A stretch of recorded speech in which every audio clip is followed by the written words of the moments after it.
Hello, dear students. Welcome to What, Why, How, the daily initiative by IAS Baba, where we take up a current topic or an editorial and we declutter it in less than 10 minutes.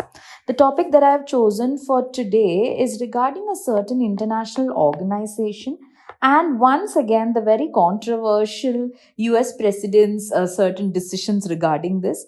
So, today morning, the news came about that Donald Trump, the US president, has signed an order imposing sanctions on a body called as the International Criminal Court, otherwise your ICC. Now, they have said that they're doing this because ICC very recently had issued an arrest warrant against a very prominent US ally, which is your Israel. Let's try to understand the issue in detail. So, what happened was Donald Trump has signed an executive order imposing sanctions on the International Criminal Court, and they have said that this primarily is done because the International Criminal Court had passed an arrest warrant against Benjamin Netanyahu, the previous Israel premier who was involved in the certain attacks that happened on Palestine. Trump's reasoning for the same was that the International Criminal Court has no jurisdiction over the United States or Israel. And if at all taken forward, what is going to happen is these sanctions that were imposed by USA primarily means that any property that the judges of your International Criminal Court are holding in USA, that will be frozen.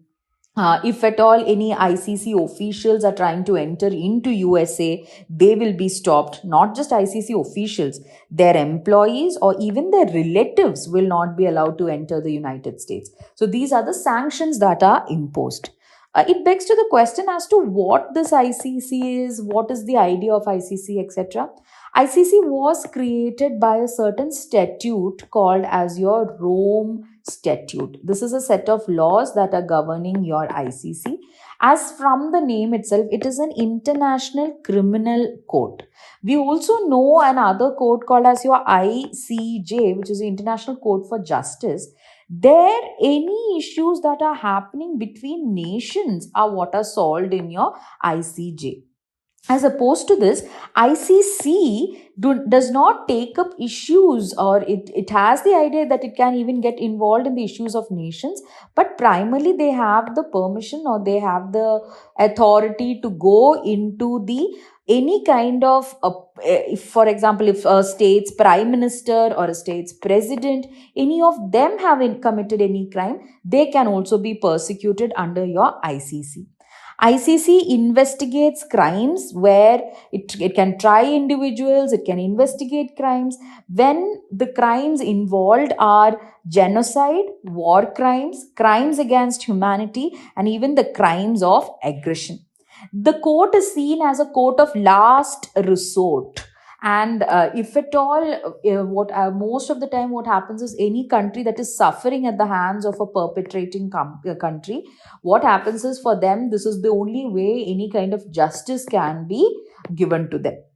As of today, there are 125 member countries of ICC, but a point to be noted over here is dozens of governments are not part of ICC, the prominent ones being China, India, Israel, Russia, USA, etc. So now you can see both Israel and United States are not member countries of ICC.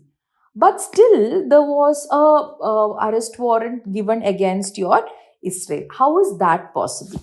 That is possible because the ICC is competent to hear a case if the country where the offense was committed is a party of the Rome Statute or the perpetrator's country of origin is the part of Rome Statute. In this case, maybe USA and Israel are not part of the Rome Statute. I mean, in fact, USA actually had helped create the Rome Statute, but after that they backed out of it. Nevertheless, right now they are not members of the ICC. But if you look at it, Palestine, where the crimes were committed, that is a member of your Rome Statute. So this is the reason why ICC could hear this case. Now, apart from that, the ICC may only exercise its jurisdiction if the national court is unable to or unwilling to do so. That means if in your Palestine or Israel they are not hearing the particular cases which are there, then only this kind of a case can be heard by your ICC. Now, coming to the fact, USA is against the ICC because ICC is considered to be a global court, and USA has a problem with the idea that these judges are not elected by any of these countries.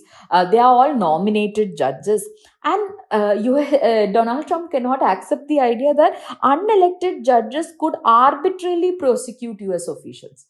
They have not received any sanctions, or they have not received any permission from USA. Despite that, they are the ones that are trying to prosecute the US officials. Previously, in 2000, law in USA had actually authorized the Pentagon to liberate any American or US ally that is held by the ICC. Apart from that, even in 2020, Mr. Trump itself had sanctioned a chief prosecutor of ICC, Karim Khan's predecessor, Fatou Bensouda, over her decision to open an inquiry into war crimes. But later on, this decision was reversed. Now, when today Trump has again put certain sanctions against ICC, what becomes very clear is that if at all, as we go forward, if any US citizen is getting persecuted or they are suffering through any of these issues in any of the other countries, even they cannot approach ICC if the US president itself is imposing sanctions against ICC. I hope this issue is clear. Until we meet again, take care and happy learning.